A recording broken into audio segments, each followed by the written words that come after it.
नमस्कार, आप देख रहे हैं कैपिटल न्यूज़, मैं हूं प्रफुल्ल गिरी। नगर निगम का चुनाव चल रहा है और इस वक्त हम महापौर के प्रत्याशी शीला श्रीवास्तव जी के साथ हैं। स्वागत है आपका कैपिटल न्यूज़ में। और बहुत-बहुत धन्यवाद हम हम प्रफुल्ल लोग जी। बातचीत करें उससे पहले कल रात एक प्रत्याशी जयश्री गुप्ता जो ज़ोर-शोर से अपना प्रचार-प्रसार कर रही थी। पिछले 5 सालों से 3-4 सालों से उनके पति राजकुमार गुप्ता खुद बतौर मेयर का चुनाव लड़ने के लिए इच्छुक थे, लेकिन जब महिला आरक्षित सीट हुआ तो उन्होंने जयश्री गुप्ता को उम्मीदवार बनाया और अब जाकर जयश्री गुप्ता ने अरुणा शंकर को समर्थन दे दिया। तो इस समर्थन को कैसे देख रही हैं आप? जहाँ तक प्रफुल्ल जी आपने ये सवाल अच्छा किया है, मैं कल से बहुत परेशान हूँ। इससे पहले मैं अपने चुनाव प्रसार बहुत ही अच्छे ढंग से, शांति ढंग से करती आ रही हूँ और करूँगी भी, और जिसे जनता बहुत पसंद कर रही है और मैं बहुत खुश थी। लेकिन कल अचानक आज तक मेरा जो भी इंटरव्यू हुआ, आप देखेंगे कि मैं कभी भी किसी के काम का भी विरोध नहीं की, अच्छा या बुरा। मैं हमेशा उन कामों के आगे एक लंबी लकीर खींचने की कोशिश की हूँ। लेकिन कल के न्यूज़ से मैं बहुत ही आहत हुई हूँ, क्योंकि जयश्री गुप्ता का ये प्रचार-प्रसार करीब मैं सालों भर से देखती आ रही हूँ और मैं मेयर प्रत्याशी कभी हो ही नहीं सकती थी, क्योंकि चुनाव में आना मेरा काम नहीं था। मैं समाज में थी, समाज के लोगों ने मुझे भेजा कि आप इस पद पर जाकर के मेदिनीनगर को एक अच्छा रूप दे सकती हैं। तो मैं आना स्वीकार की, मैं आई भी चुनाव में, मुझे आने का पूरा राइट भी था, जो मैं कर रही हूँ उस अनुसार। ज़रा-सा आप सोचिए कि एक प्रत्याशी जो सालों भर मेहनत किया और उस मेहनत को पानी फिर गया। यहाँ तो मैं मैं वर्मा क्यों बोल देती हूँ। जयश्री गुप्ता। जयश्री गुप्ता जी का भी मैं ज़रूर बोलूँगी कि क्या उनको अपने सिद्धांत से नहीं टकराना चाहिए था क्या? अपने सिद्धांत से समझौता करना चाहिए था क्या? नहीं करना चाहिए था। आज वो लोग अपनी सारी राजनीतिक, सामाजिक पृष्ठभूमि को खो चुके, मेरी नज़र में भी, क्योंकि मैं ट्विंकल गुप्ता को भी बहुत मानती थी और मुझे उनके चेहरे से लगता था कि कितना मेहनत कर रहे हैं, लेकिन लोग बताते थे बीच में कि ये पैसा लेकर के बैठ सकते हैं, लेकिन मुझे उम्मीद नहीं थी। लेकिन जिस प्रकार सब का पैसा लेकर माहौल। ही बैठ गए होंगे। जी हाँ, पैसा लेकर। कल मैं न्यूज़ में देखी हूँ 70 लाख पे ये सौदा हुआ। प्रफुल्ल जी, वो पैसा लेकर बैठे। नहीं, ये तो आरोप है, 70 लाख में सौदा हुआ या कैसे हुआ ये तो कहा नहीं जा सकता। हाँ, मैं भी नहीं कह सकती, लेकिन जो न्यूज़ में आता है आप ही लोग तो देते हैं न्यूज़ नहीं, में। हमारे न्यूज़ में ऐसा नहीं आया है। अच्छा, आप ही फेसबुक पे ठीक कुछ लोग लिख ठीक रहे है, हैं। फ़ेसबुक पर लिख रहे हैं। इसमें कितनी सच्चाई होगी ये मुझे नहीं मालूम, लेकिन डील हुई होगी, ज़रूर हुई होगी, या ना भी हुई हो, ये तो। डील हुई या नहीं हुई, इससे ज़्यादा सवाल तो तब उठता है जब 2 दिनों पहले तक उन्होंने कई लोगों से शपथ दिलवाया, शपथ जयश्री गुप्ता दिलवाया। के समर्थन में। जी, जी, जी। तो जो जनता उनके साथ थे, जिनका भरोसा उनसे था और मूल रूप से हम तो ये मानते हैं कि जयश्री गुप्ता की बलि दी गई, क्योंकि उम्मीदवार उन्हें बनाया भी गया और उम्मीदवार से हटाया भी गया, तो जी। निश्चित रूप में इसमें जयश्री गुप्ता की भागीदारी तो 100% नहीं हो सकती है। कहीं न कहीं जो बैठाने वाले हैं या जो उनके परिवार वाले लोग हैं, उन सबके बीच बंद कमरे में बातचीत हुई होगी या वजह चाहे जो भी रहा हो। लेकिन इतना तो तय है कि आम जनभावना के साथ लोकतंत्र में खिलवाड़ तो कहा ही जा रहा है। जी, बिल्कुल। ये भी बात मैं मानती हूँ कि डील कितना हुआ, नहीं हुआ, उस पर मैं नहीं जाऊँगी, छोड़िए ना पैसों की बात। लेकिन यहाँ पर आइए कि जयश्री गुप्ता का मनोबल कितना गिरा होगा? क्या खुशी मन से समर्थन दी होगी? डील नहीं हुई है, लेकिन एक बात तो प्रफुल्ल जी आपको मानना होगा कि ये जनता को भ्रम में देने का भी एक बड़ा अच्छा उपाय है कि उनसे समर्थन। हम इतना कमज़ोर हो चुके हैं कि समर्थन लेना पड़ रहा है।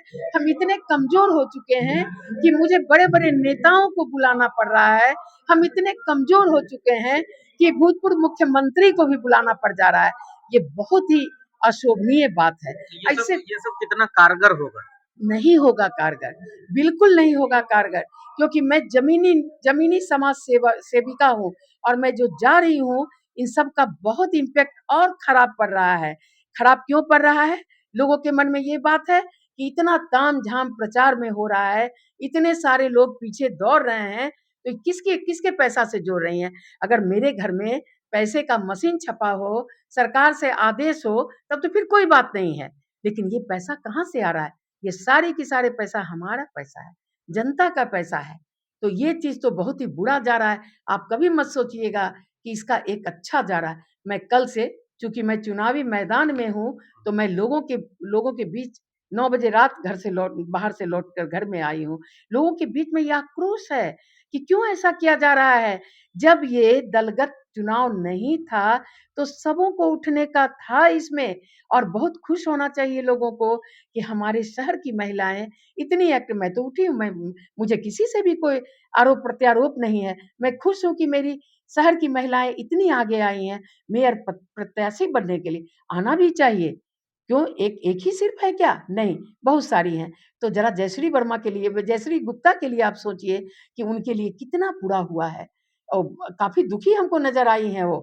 जब वो समर्थन दे रही हैं, तो उनका चेहरा देखने के लायक है। लेकिन आज ट्विंकल गुप्ता, जयश्री गुप्ता की भी तो हो रही है खिंचाई। ऐसा थोड़े नहीं है कि उनकी खिंचाई नहीं हो रही है। और उनके कार्यकर्ता के बारे में आप सोचिए ज़रा, जो कार्यकर्ता, आज मैं जब देखी एक बार अभी ऑटो वाले भैया लोग आपने इतना समर्थन दिया। आपने एक चीज़ अभी कहा था कि सौदा हुआ है। अगर सौदा हुआ भी है, तो ट्विंकल गुप्ता और जयश्री गुप्ता का सौदा हुआ है या लोकतंत्र का सौदा हुआ है?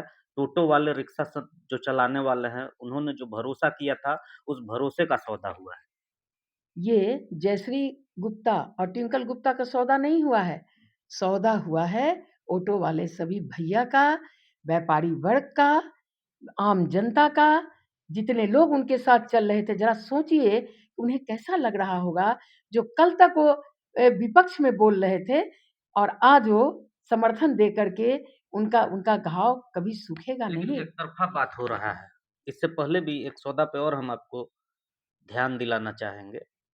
मनोज सिंह भी मेयर के उम्मीदवार थे और उन्होंने भी अपना बलिदान दिया मेयर का चुनाव नहीं लड़ा। हाँ, ये तो मनोज सिंह के बारे में मुझे ऐसी उम्मीद नहीं थी। वो लेकिन मेयर प्रत्याशी थे, तो फिर महिला सीट हुआ। हाँ, तो उनके महिला पास सीट तो हुआ महिला उन महिला है ना भाई, तो महिला को लेकिन वो चुनाव में नहीं आए, ना तो नामांकन किए और बिल्कुल नहीं, बिल्कुल इतना नहीं। आगे तक बढ़ नहीं, के पीछे नहीं एक आए। चीज़ और बात है ना कि इसकी भी आलोचना बहुत हुई, इसकी भी आलोचना बहुत हुई। क्या लोकतंत्र इतना मर चुका है कि सिर्फ़ एक लोग खड़े होंगे और निर्विरोध जीत कर आ जाएँगे? ये भी अच्छी बातें नहीं हुई हैं। लोगों में इस सब का बहुत ही खराब प्रभाव पड़ा है, और अब चुनाव होने में जो 2-3 आप दिन बाकी रह गया। लेकिन आज कल जो घटना घटी है, यह घटना से लोग अपने आप को अगर मजबूत समझ रहे हैं, तो यह निराधार है। मैं आपको बता दूँ, यह घटना उनको और कमज़ोर कर दिया है, बहुत ज़्यादा कमज़ोर कर दिया। और सभी लोग, मैं किसी को कमज़ोर नहीं समझती, लेकिन मुझे अब लगने लगा कि यदि मैं कमज़ोर हूँ, तभी तो मैं ऐसा कर रही हूँ, बैठाना, उठाना, उसको ऐसा करना, ये करना, झुम में चलना। अरे जब मैं प्रथम महापौर रही हूँ, तो मुझे ऐसा काम करना चाहिए कि मेरे पीछे ढोल नगाड़े आदमी की भीड़ नहीं होनी चाहिए। मैं खुद अकेले काफ़ी हूँ, लोग मुझे आके प्रणाम करते, मैं क्यों प्रणाम करूँ? प्रणाम तो हम आम जनता नागरिकों को मैं रोज़ करती हूँ और रोज़ करती रहूँगी। तो आपने ऐसा तो नहीं किया, आपके पीछे भीड़ चलने वाली, चाहे आज भी जो प्रत्याशी चल रहे हैं, उनके पीछे आप ज़रा भीड़ का देखिए। और मैं मौन हूँ, मेरे वोटर भी मौन हैं। वोटर को मैं देख रही हूँ, ये सारी चीज़ों को पसंद कहीं से भी नहीं कर रहे हैं। उनके उनके मन में ये बात, मैं चैनपुर गई, मैं सिंगरा गई, उन लोगों का आप बात सुनेंगे ना, मुझे मुझे वीडियो बनाना चाहिए था, लेकिन मैं नहीं बनाई। जो मैं उस प्रचार में खुद लोगों को समझाने में लगी रहती हूँ। लोगों ने कहा कि कहाँ से होते काम, जब प्रचार में ही सारा पैसा डूब जाता है।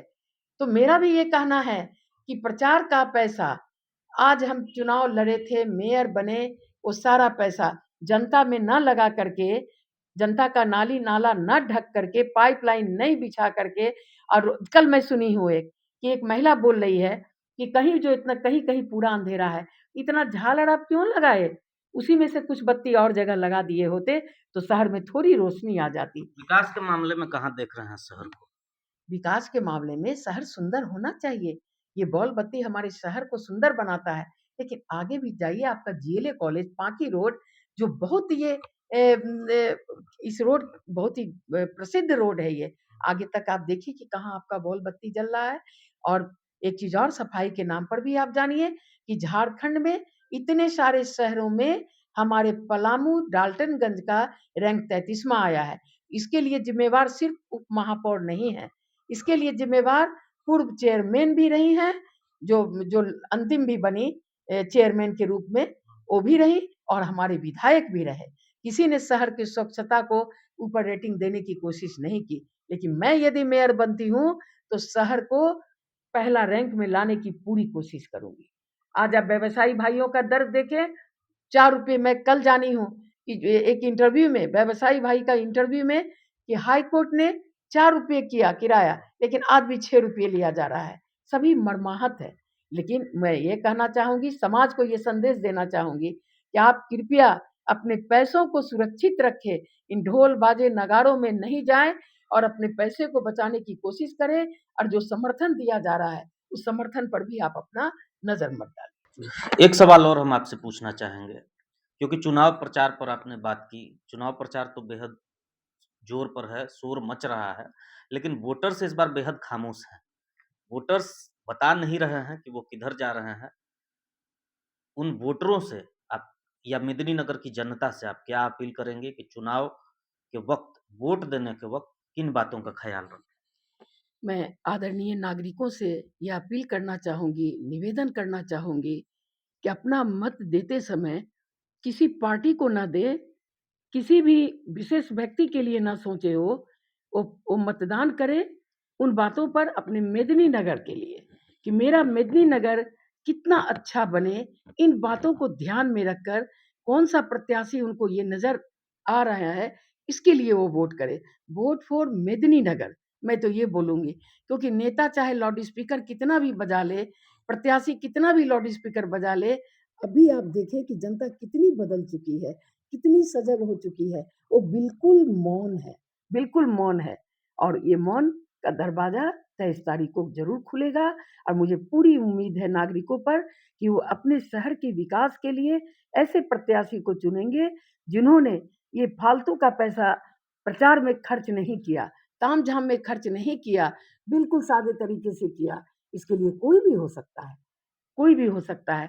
तो मेरा चुन और मैं ये भी कहना चाहूँगी कि मेदिनीनगर की जनता मुझे विजयी बनावे। यदि मुझे वो मेयर बनाते हैं, तो मैं संपूर्ण जिस प्रकार से समाज में काम करती आई हूँ, मेदिनीनगर के हर प्रकोष्ठ का मैं विकास करूँगी, ये मैं बताना चाहती हूँ। मेरा चुनाव चिन्ह कैमरा क्रमांक 10 शीला कुमारी। तो आपने सुना, हमारे साथ महापौर की प्रत्याशी शीला श्रीवास्तव जी थी, जिन्होंने जयश्री गुप्ता का जो समर्थन दिया गया है अरुणा शंकर को, इस पूरे वाक़ये पर, इस पूरे घटनाक्रम पे इन्होंने अपनी बात रखी है और अपने विज़न को भी रखा है कि मेदिनीनगर कितना पीछे है विकास के मामले में, और ये अगर चुनाव में जीतती हैं, तो ये पहले पायदान पर मेदिनीनगर को लाएँगे। इसी तरीके से मेदिनीनगर निगम चुनाव से जुड़े जानकारी के लिए आप देखते रहिए कैपिटल न्यूज़।